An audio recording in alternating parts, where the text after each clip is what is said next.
It is already there.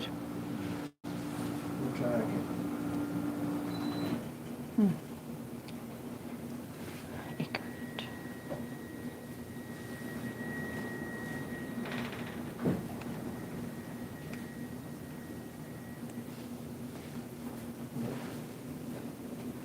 It is on.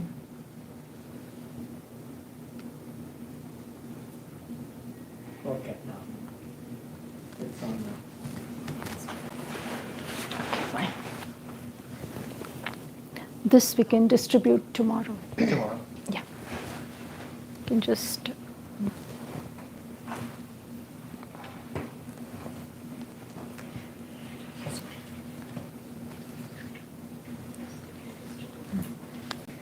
Just, yeah, fine. How do we turn this on? Can we close this blinds? There's no lights. Huh? Okay, because there is too much of light from there. Yeah, I can. We'll work Just on put it. something Yes, I will behind, work on it. because otherwise there will be shadow over here. Now it's on. No, it's on. Huh? Yes, yes. Something.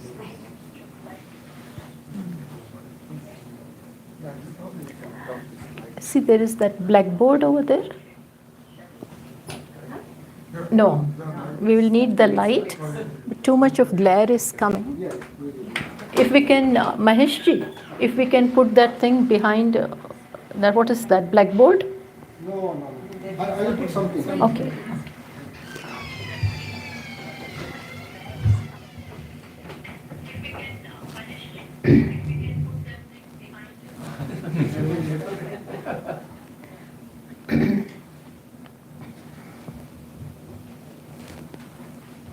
You see the farm, they always have something.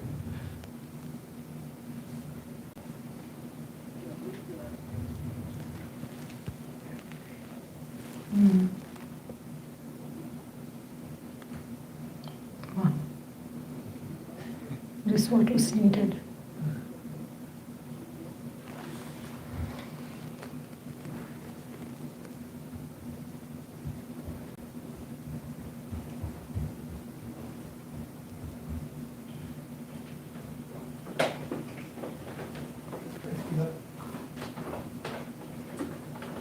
That's actually, This is fine. no, This is.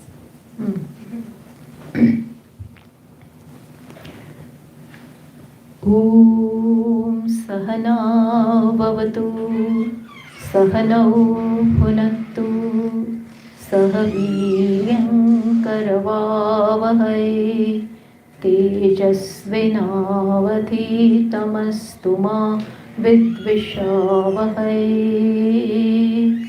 ॐ शान्ति शान्ति शान्तिः ॐ पूर्णमदः पूर्णमिदं पूर्णात् पूर्णमुदच्यते पूर्णस्य पूर्णमादाय पूर्णमेवावशिष्यते ॐ शान्ति शान्ति शान्तिः श्रुतिस्मृतिपुराणानाम् आलयं करुणालयं नमामि भगवत्पादं शङ्करं लोकशङ्करं शङ्करं शङ्कराचार्यं केशवं बादरायणं सूत्रभाष्यकृतौ वन्दे भगवन्तौ पुनः पुनः ईश्वरो गुरुरात्मेति मूर्तिभेदविभागिने व्योमवद्व्याप्तदेहाय दक्षिणामूर्तये नमः.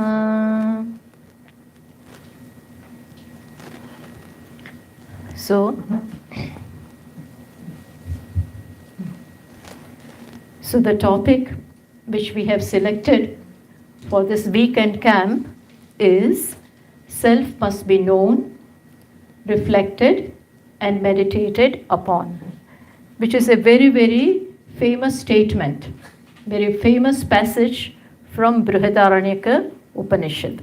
To be precise, the passage is Atma va are drashtavyah, shrotavyah, mantavyah, nididhyasitavyah. Have you heard about this? This is a very famous, very, very famous passage from Brihadaranyaka Upanishad. And this is what we are going to discuss for this camp. Now, before we get into this, let me give you some idea about Brihadaranyaka Upanishad plus Upanishads itself. Because Brihadaranyaka Upanishad is a very major Upanishad. It is one of the most oldest and significant Upanishad. To get a chance to know this Upanishad, even a segment of it, even a part of it, is really a great opportunity. It is a great, great blessing that we come to know something about this Upanishad. Brihadaranyaka, the name of this Upanishad is Brihadaranyaka. Brihad means big, voluminous. And Aranyaka means it is studied in the forest. Brihad means very big, and Aranyaka means it is supposed to be taught or studied in a forest. It is also said, Bhashyakara's Shankaracharyaji's most foremost disciple, that is Sri Sureshwaracharyaji, said about this Upanishad that it is Brihat, Arthataha, Granthataha also. Not only in its size, but also in its substance. So both in size and substance, this is a big Upanishad. Big Upanishad means very, very important. Now, before we get into this, let me give you some idea of what Upanishads are. I'm sure most of you know about it, but still it will be good to have some idea about Upanishads and where they come from, plus what it has to contribute in our life. That is very important. Because we will study and spend time with something which is important in our life. Otherwise, we need not waste our time. So what is the place that Upanishads enjoy in our life? First of all, what is meant by Upanishads? Plus, where are they found? What have they got to contribute to us? All this is very important. Anything, before we read a book, select a book from the library also, we would first read all this. And we would go to the particular section only which contains the books of our interest. Similarly, how is this important in our life? So let me tell you that Upanishads are the most important source books of knowledge which has something to do with our life. In fact, it tells me about myself. The subject matter of Upanishad is nothing but I, the capital I. We will find out, we will discuss about this, that the knowledge that I have, the perception that I have today about myself is not the correct one. And so, what Upanishads will confer to us will be the real identity, will be our real identity. Plus, it talks about the fundamental reality of life. There is nothing but one reality. There is just nothing but one reality in life. Reality of myself, reality of Ishvara, reality of the world. These are not three different things. There is just one platform, one common denominator, one fundamental reality governing the entire cosmos plus much more. So this is something which we cannot evade, which we cannot do without. So in reality, there is really no option, no choice to whether we should come to know about this subject or not. This choice is not there. precisely because it talks about me. Now just imagine, how will our life be without the correct knowledge of I? Without the correct knowledge of I, how will the life be? That life will have no importance. It will be just, wandering about in life and wasting time. So it is a big, big opportunity, and it is nothing but culmination of life lived well. It's not without reason, or it is not a chance that we come across Upanishads. It is nothing but culmination of our meritorious deeds. Meritorious deeds and life lived well. It is as a result of that we come across Upanishads. So Upanishads are nothing but part of Vedas. They are nothing but part of the Vedas. What are Vedas? Vedas are the source books of knowledge. Veda this word Veda itself is derived from the verbal root vid, which is in the sense of knowing, which is in the sense of knowledge. So these Vedas are the valid source books of knowledge. Now the question is, who has written them? How did these Vedas come about? What are these Vedas? Who composed them? Who wrote them? Who wrote them? Did somebody sit down? Did some rishi, some sages sit and wrote this Vedas? There are 4 Vedas. Did somebody write this? No. It is a very important fact to know that these Vedas are not composed by anyone. Nobody has written them. They have emanated from Ishvara. Ishvara from Ishvara, in fact, they are not different from Ishvara. This knowledge which the Vedas contain is not different from Ishvara. So in this Upanishad itself, the Upanishad which Brihadaranyaka itself, there is a very famous passage in Brihadaranyaka Upanishad, in the first chapter itself, where it is underlined, where it is said that, I will quote that, Asya mahato bhutasya nishvasitam yadeta rugvedaha samavedaha Yajurvedaha, Atharvavedaha, means all this have come out of Ishvara as his Nishvasitam. Nishvasitam means as his outbreath. Just as the breath comes out from us, we do not do, there is no effort in that, unless of course you have some respiratory problem. Otherwise it just effortlessly comes out. In the same manner, Vedas, this knowledge has emanated from Ishvara. Asya mahato bhutasya. Mahato bhutasya means from Ishvara. Ishvara, when he created the creation, along with that Vedas have come about.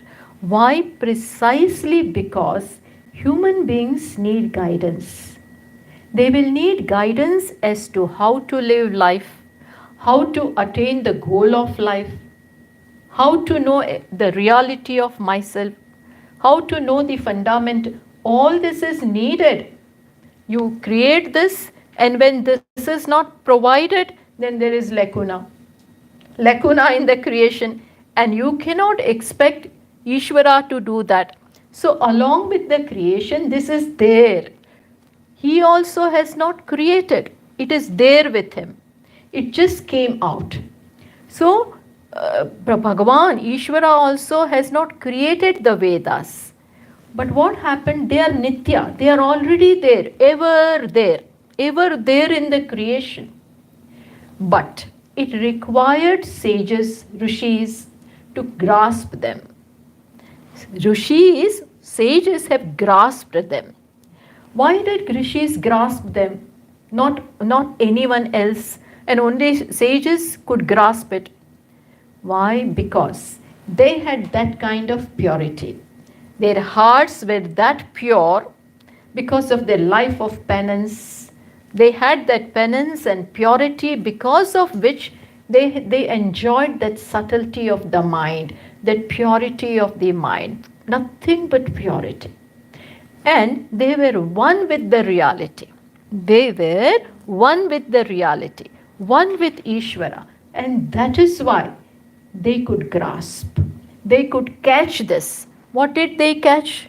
They could catch and grasp the knowledge that was prevalent. The knowledge in the form of the Vedas, no books were there.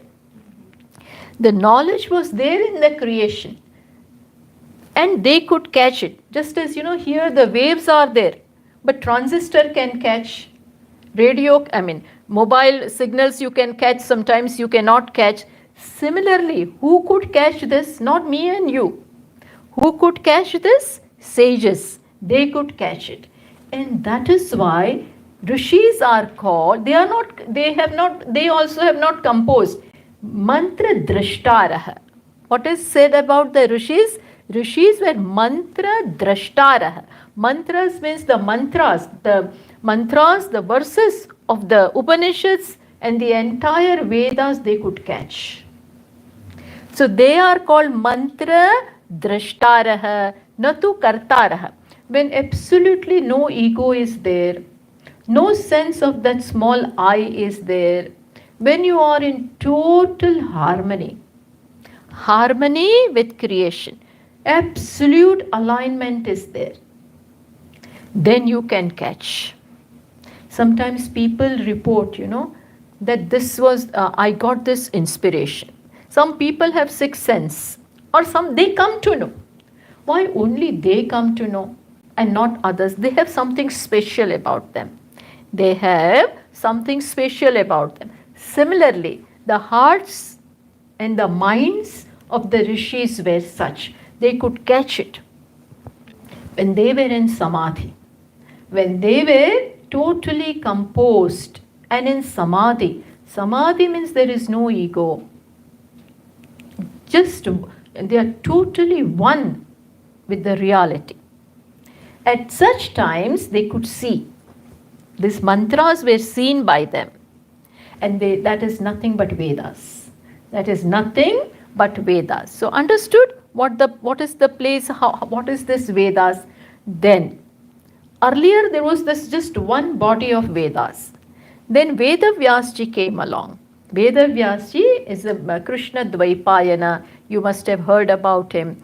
He came and he divided them, this whole body of knowledge, into 4 sections, 4 books, and he named them according to the subject. He named them Rigveda, Yajurvedaha, Samavedaha, and Atharvavedaha. He edited them, he divided, so that it becomes easier for the posterity to preserve and to learn this, to facilitate all this. To facilitate this, he made this, he divided them into these 4 sections. Again, this 4 means the Vedas have 2 main sections. Which are those 2 main sections? Karma Kanda and Jnana Kanda. Karma Kanda is the section which deals with what? Dharma, which deals with righteousness, and the Jnana Kanda section pertaining to knowledge deals with what? Brahman, or the fundamental reality. So these, we can say widely that these are the 2 main subject matters of Vedas. The first portion deals with Dharma, and the other portion deals with Brahman or Atma or consciousness or Chaitanya, whatever you choose to call it. Plus, again, in the first section itself, in the Karma Kanda also, it can be divided into further 3 sections, further division. Which are they? So Vedas have these sections. One is Samhita, other one is Brahmana, third one is Aranyaka. This 3 again is the further subdivision of the first portion of Karma Kanda. So these are the sections found in the Vedas. Samhita. Samhita deals with, all the mantras, which Samhita and Brahmana, these 2 portions primarily deals with the mantras and the rituals which are helpful, which are, used in the Karma Kanda. With the yagas are to be done, Then these mantras are to be recited, and invocation of God Ishvara is to be done. Different Ishvaras are principles of nature, and in yagas you invoke them. So all this are found in Samhita and Brahmana. So in a Samhita section you have the mantras, and in Brahmana section you have the know-how of how to use them, where to use them, etc. Then the third part is Aranyaka. Aranyaka. Again, where do these three fall? In which category? In the first section. Remember that.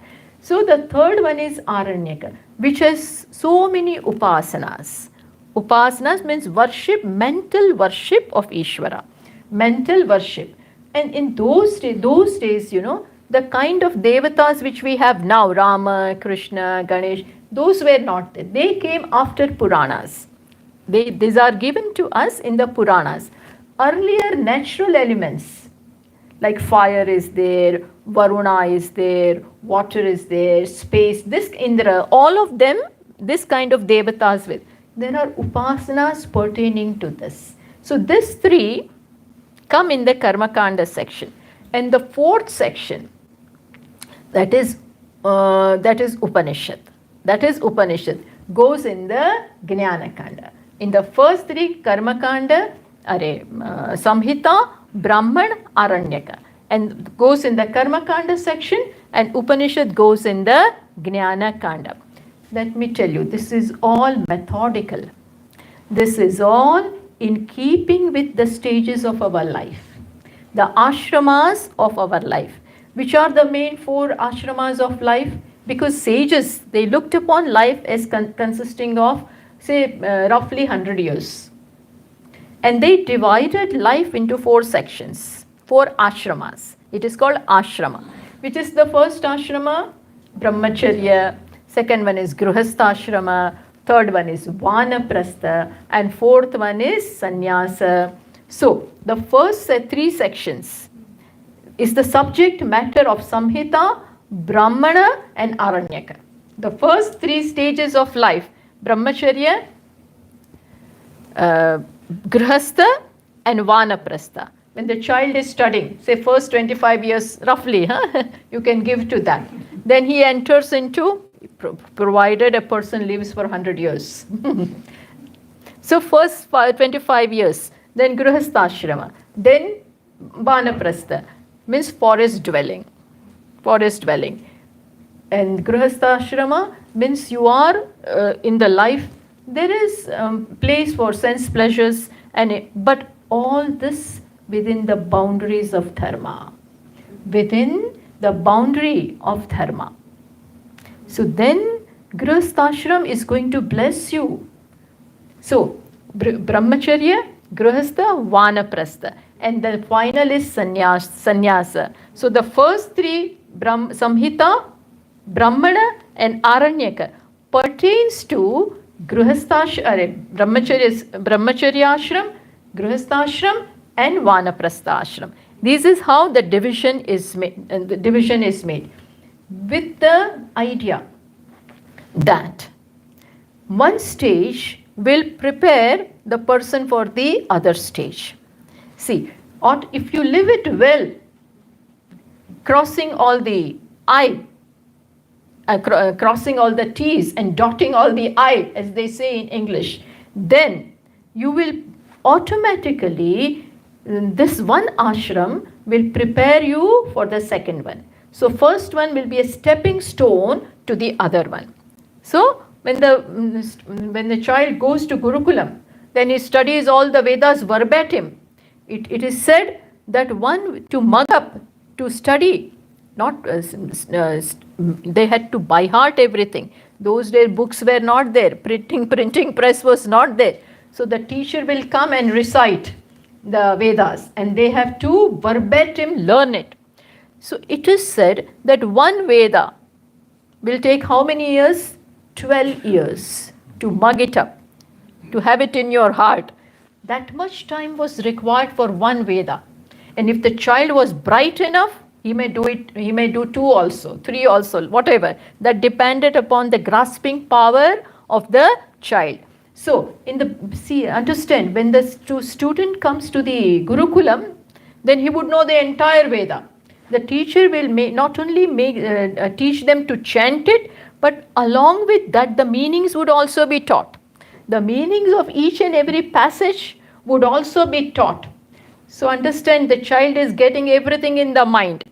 And then he enters. That is why we find sometimes that a child may sometimes straight away from brahmacharya skips the other ashramas.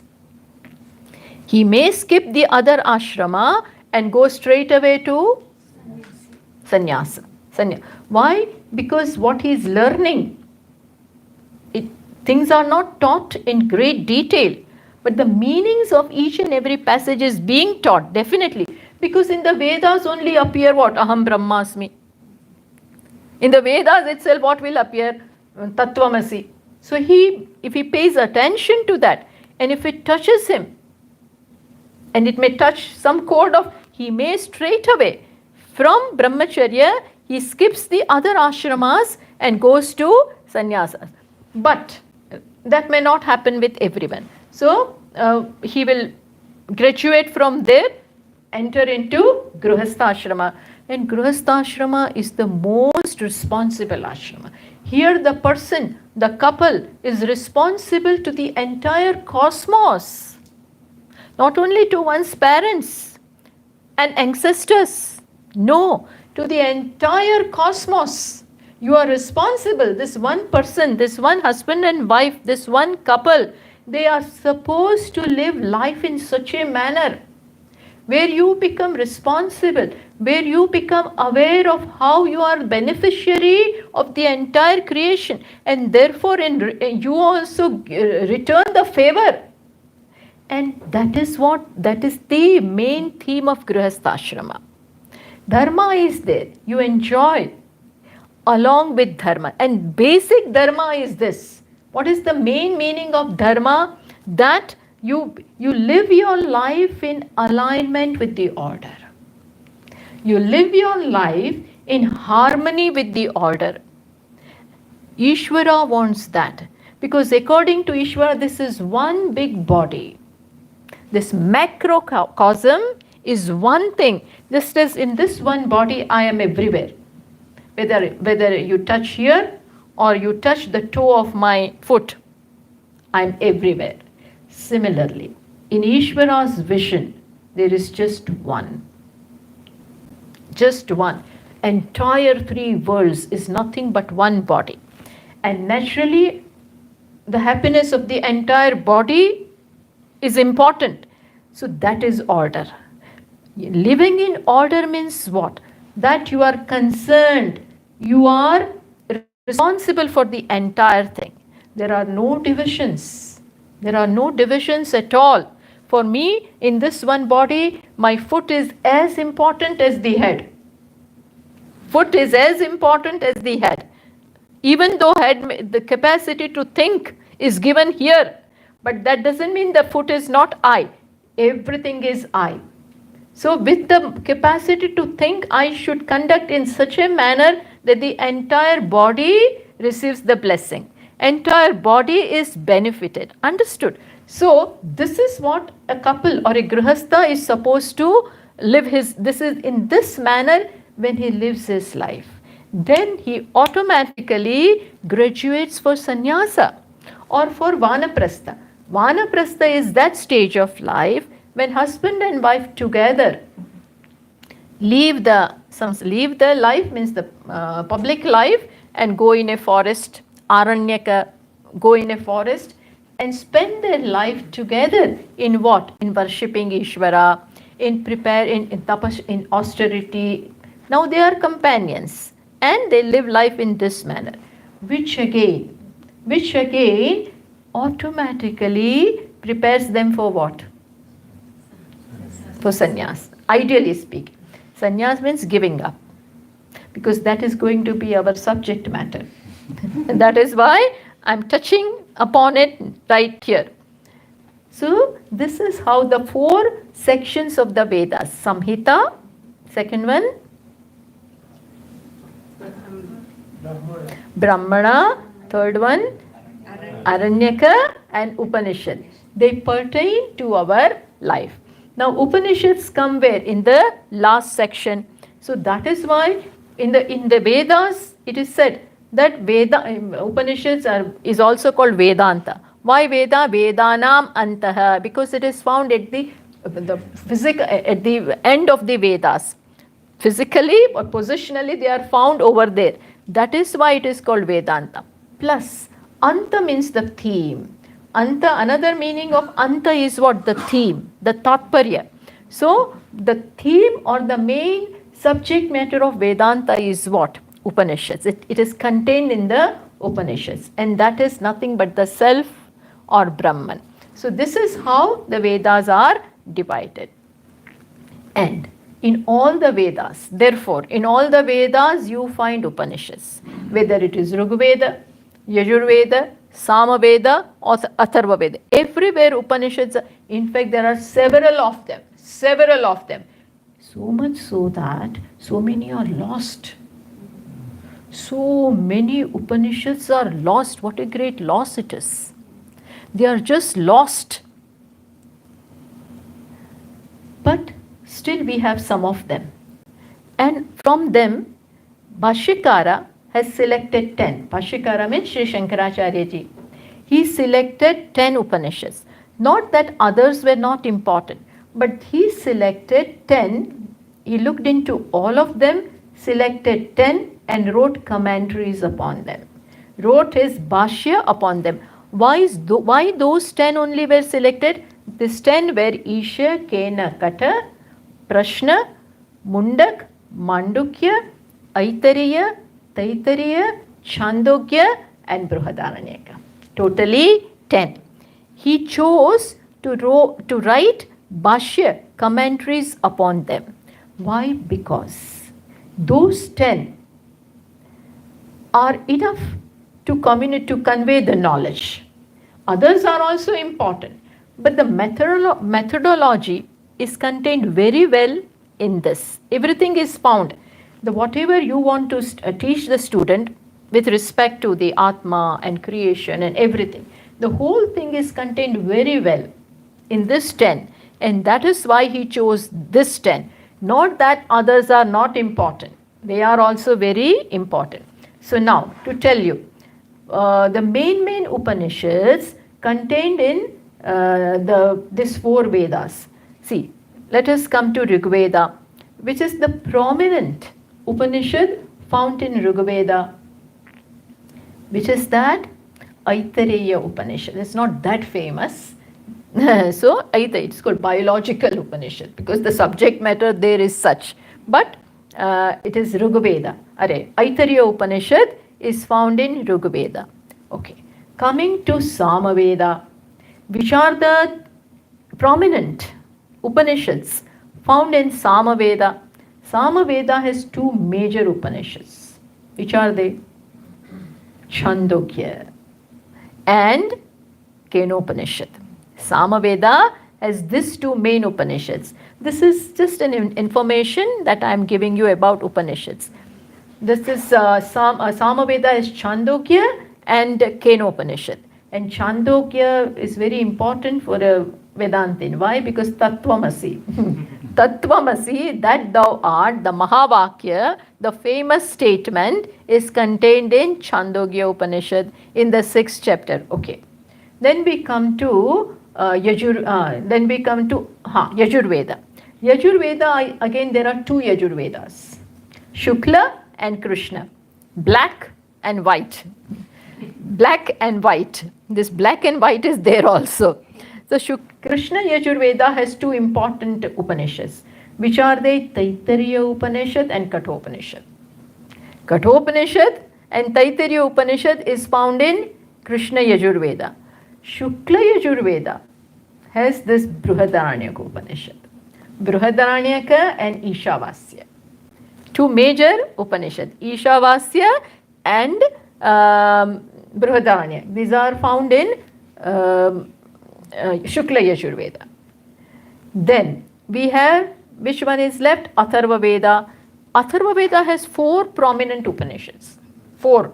Which are they? Prashna, Mundak, Mandukya and Kaivalya. Of course, Kaivalya is not commented upon by Bhashyakara, but still it is a very important, because it is said the mantras of Kaivalya Upanishad are so potent that, and so powerful, that if you just recite them even without knowing their meanings, if you just keep on reciting them at least once a day, you become pure. Your heart will become pure. All rajas and tamas, all impurities will go.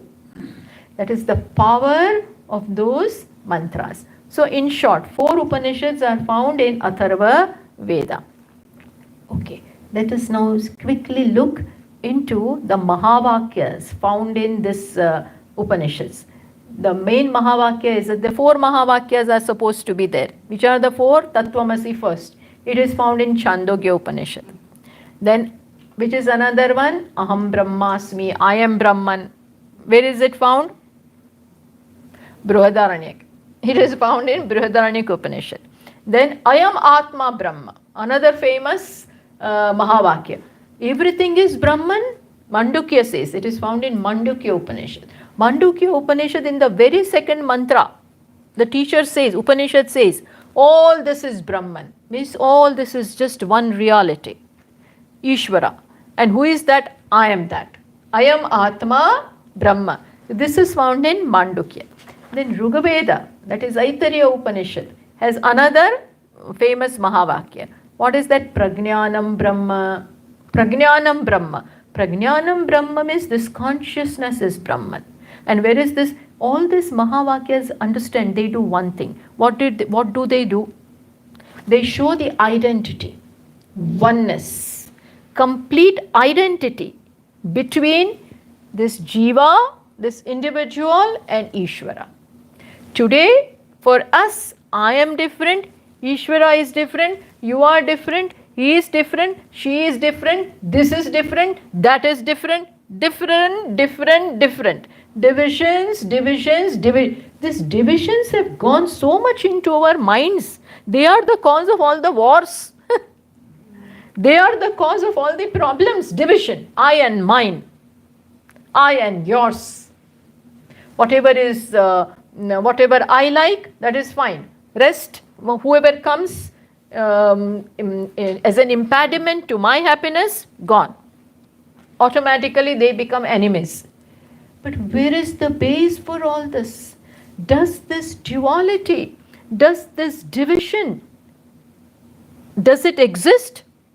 Does it exist? According to Upanishads, see here we are not pramana.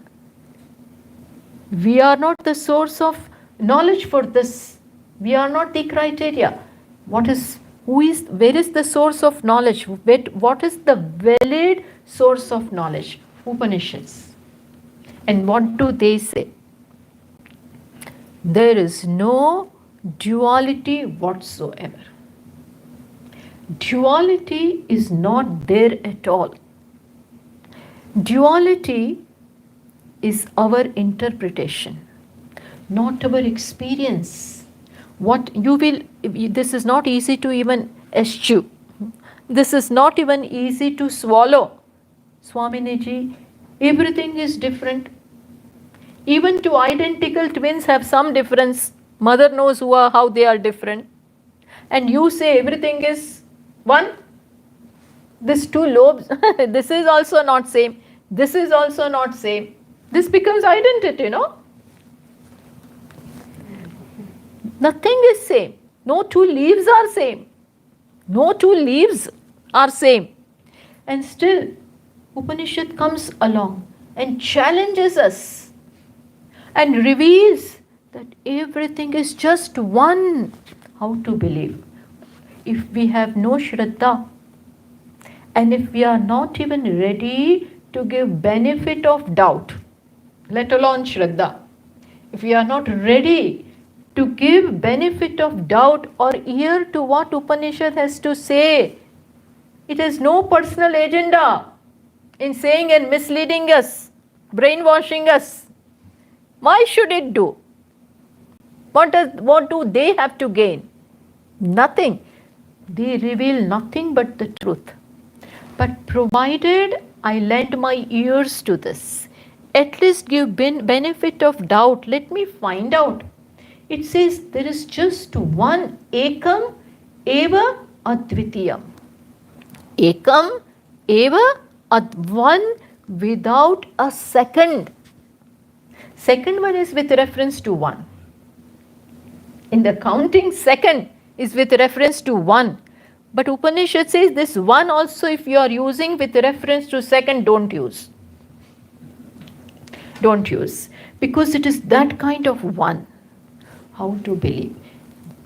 That is the uniqueness. That is the uniqueness of Upanishads.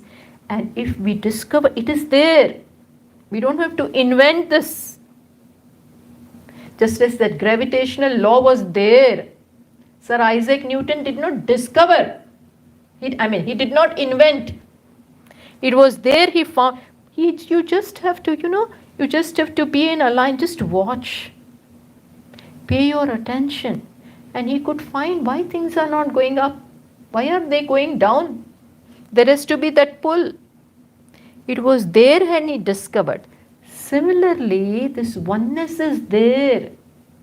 In and through all our experiences, day-to-day experiences, where we constantly fight, where we constantly divide, where we constantly hate, where we have likes and dislikes, and that is why anger, that is why competition, that is why hatred.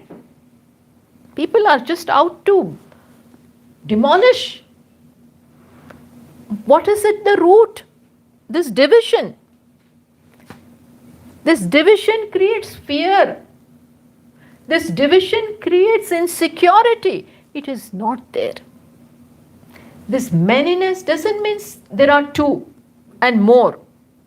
It is just one in and through these different forms.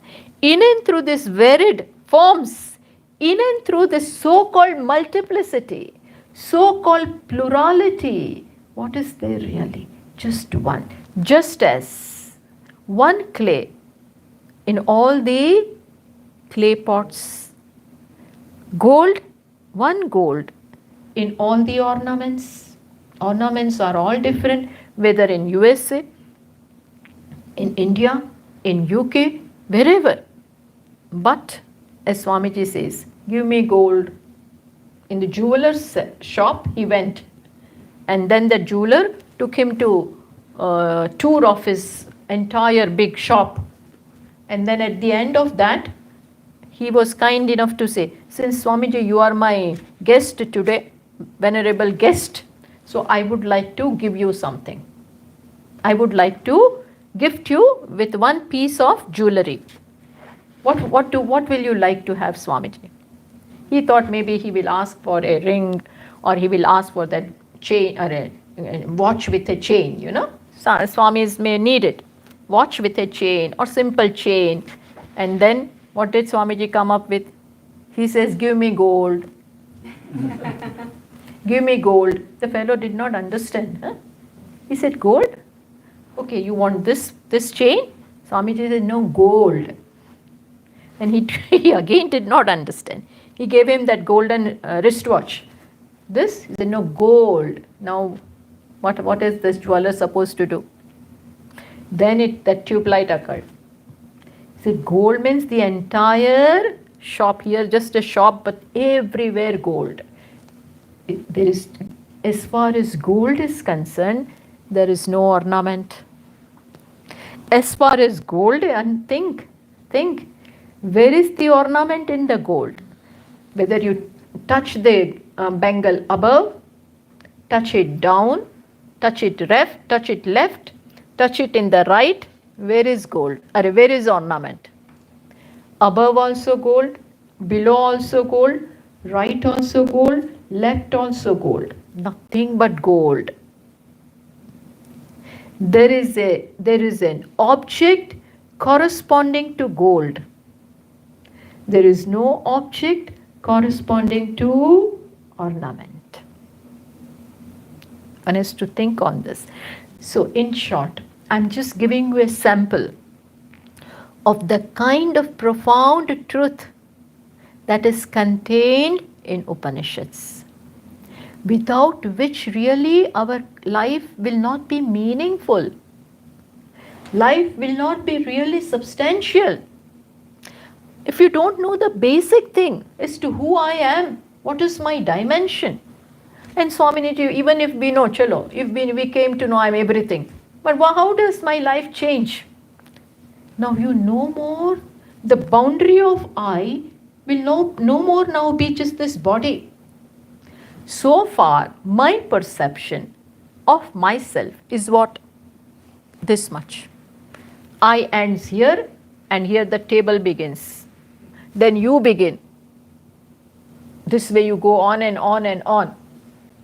But there will be now paradigm shift.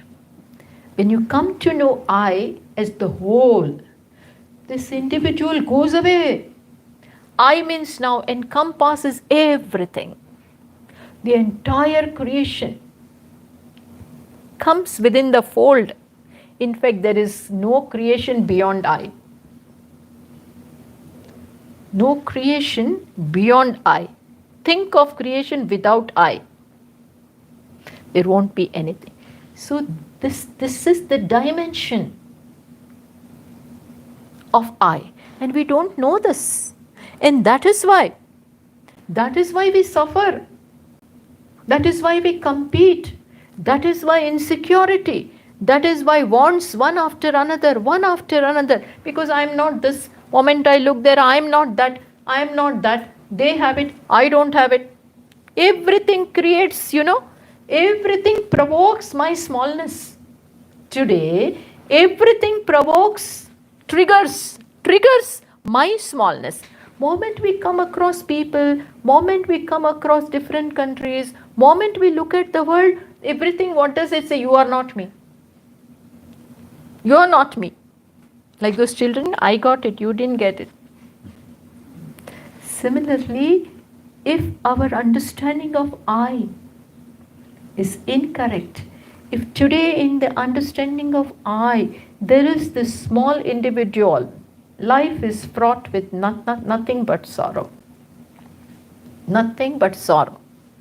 In this sorrow, everything comes. Even anger comes, unhappiness comes, competition comes, jealousy comes. This sorrow represents everything. And tell me, who is without that? Who is not bothered by all these impulses?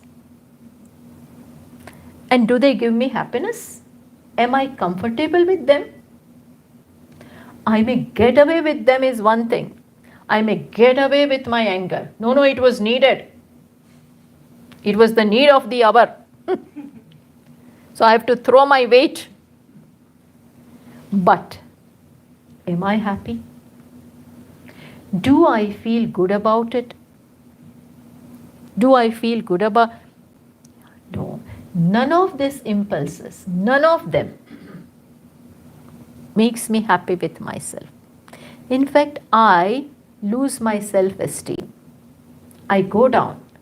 I may not accept it before the world. Nobody will do that. But inside, that moment it flares up, my peace of mind is gone. At least that time. Gone. Moment I am jealous of someone. Moment I am angry.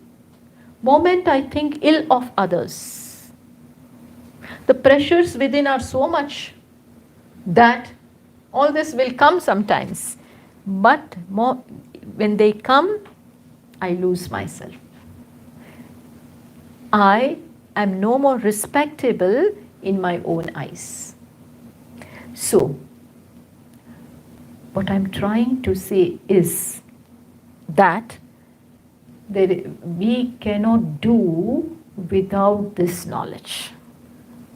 There is no choice in this knowledge.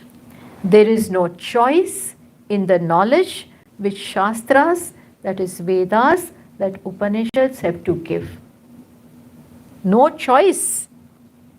No, there is this People think, that no, we'll do after retirement.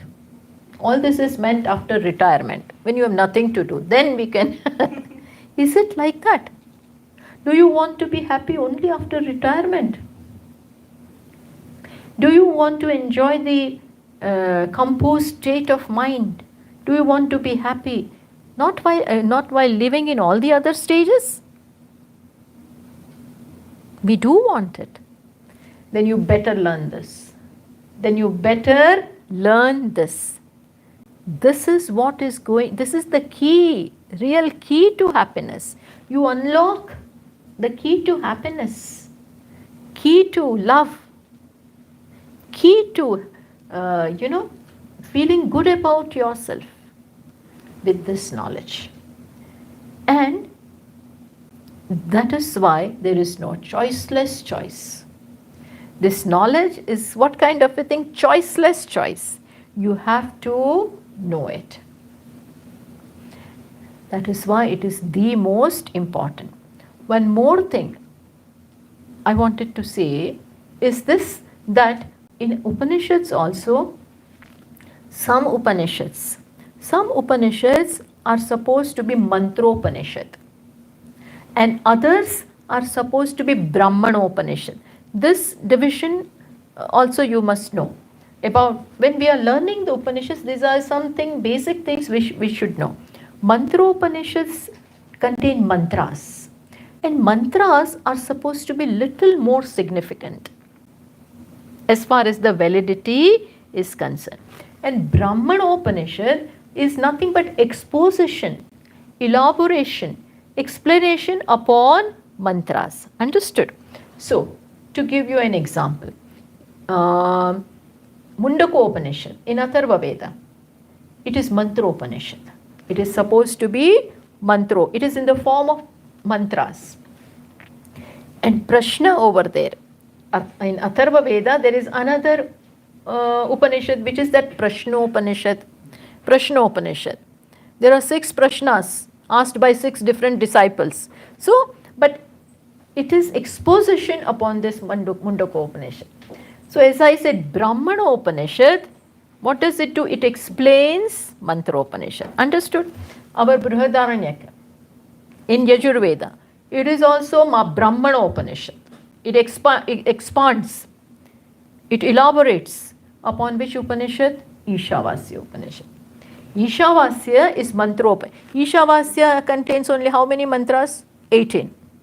Very short mantra. Shortest one is Mandukya. 12 only. Ishavasya is short, 18 mantras. It is Mantropanishad. It is found in Samhita. But this Brihadaranyaka expounds upon that. That is why it is called Brahmanopanishad. This is also one important thing which I wanted to tell you. But in short, what we have selected is the very important passage. Atma va are drashtavyah, which means self should be known. How do I know? How do I know it? Through listening.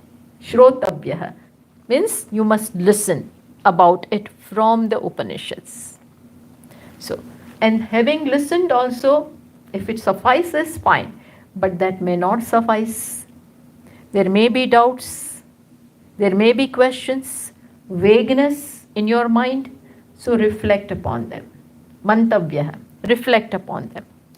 Even after reflecting, still my sense of individuality doesn't go.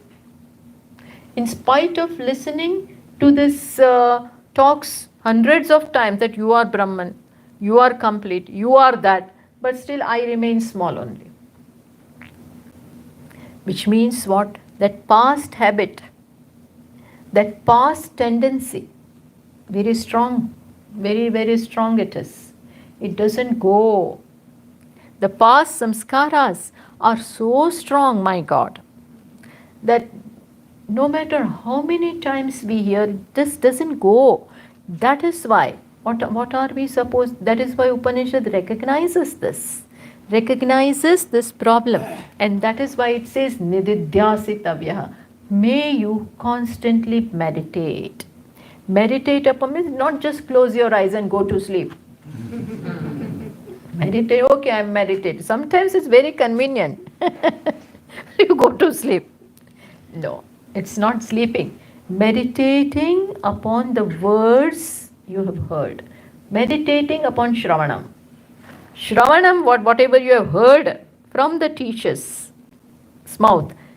Reflect upon that and sit back, sit with yourself and reflect upon those mantras. And remove, one by one, erase all the notions. I am body, remove that. I am the mind, remove that. Remove them means like something plucking out? No. I do this exercise. I work with my mind. I am not the mind. Must understand what is meant by that. Not the mind means what? Not the emotional personality. Not the impulsive personality. When I say I am not the physical body means not 5 feet. Not a woman. Not a man. Not a wife. Not a husband. Otherwise always the husband is on my head. Wife is on my head. The boss is on my head. So even after coming home, the boss remains. So the wife has to tell her, you are back home now. So these things don't go. That is why I sit back with myself. Give quality time to myself. No other things at that time. No cooking, no writing, no email, no nothing. Just be with myself. And then remove each and every such notions. I am not the physical personality, not the emotional personality, not the active personality. All this there in the prana, action is there. In the mind, impulses are there. Emotions are there. I am not that. I am not even the intellectual personality. Not a CEO, not an engineer, not a doctor, nothing. Just consciousness. In this way, I sit and practice. That is called Nididhyasi Tabya. So Upanishad makes it a point to say, this passage which we have selected, there it comes, may you know the Atma. So in this one passage, self should be known, listened to, reflected upon and meditated upon. Gives us, this small passage, gives us both the goal of life as well as the means for that. Understood? It gives both. The goal also. What is the goal? Self must be known. That is the sadhya. That is the destination. You put it in that Google map, no? Butler's farm, Pittsburgh. So then she will speak.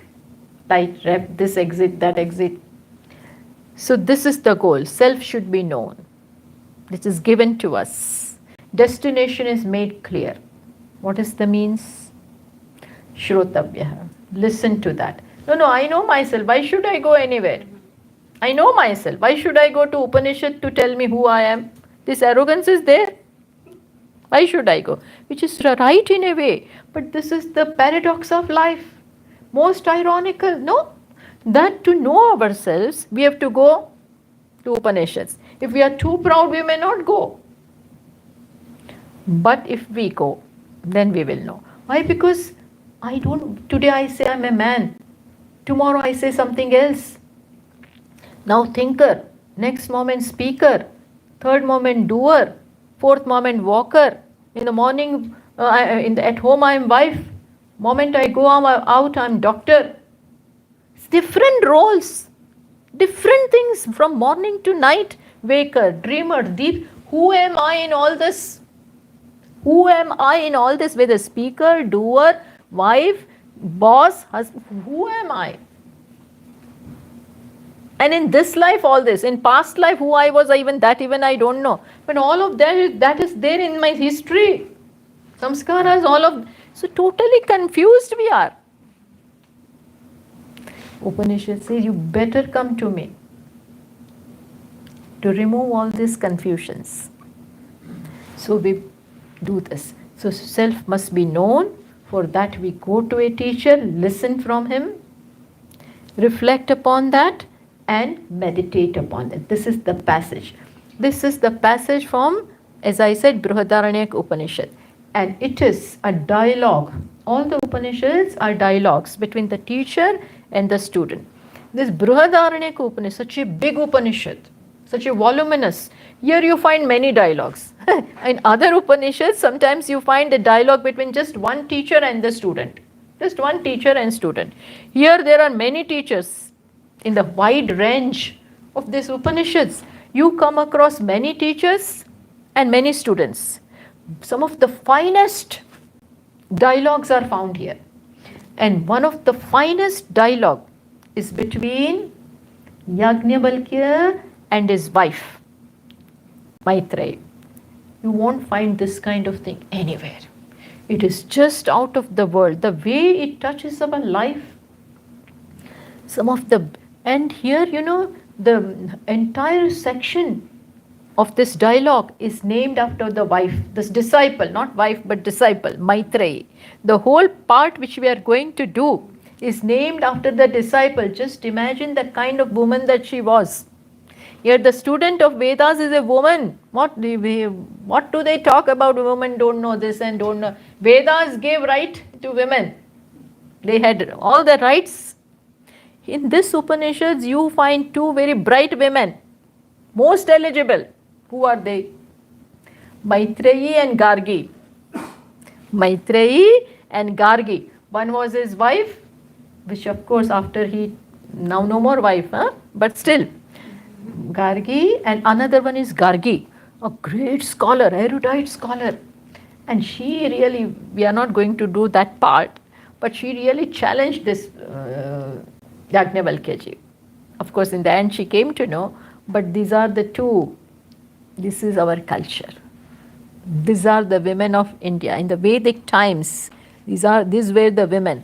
Okay, so this is going to be the subject matter. I have given you rough idea of Vedas, of what Upanishads are, in short about our Pramana, and something about the passage that we are going to look into from tomorrow. Now I will talk to you little about the format of Brihadaranyaka Upanishad tomorrow, and we will begin. Okay, thank you. Om Purnamadah Purnamidam Purnat Purnamudachyate Purnasya Purnamadaya Purnamevavashishyate. Om Shanti Shanti Shanti. Hari Om. Shri Gurubhyo Namaha. Hari Om.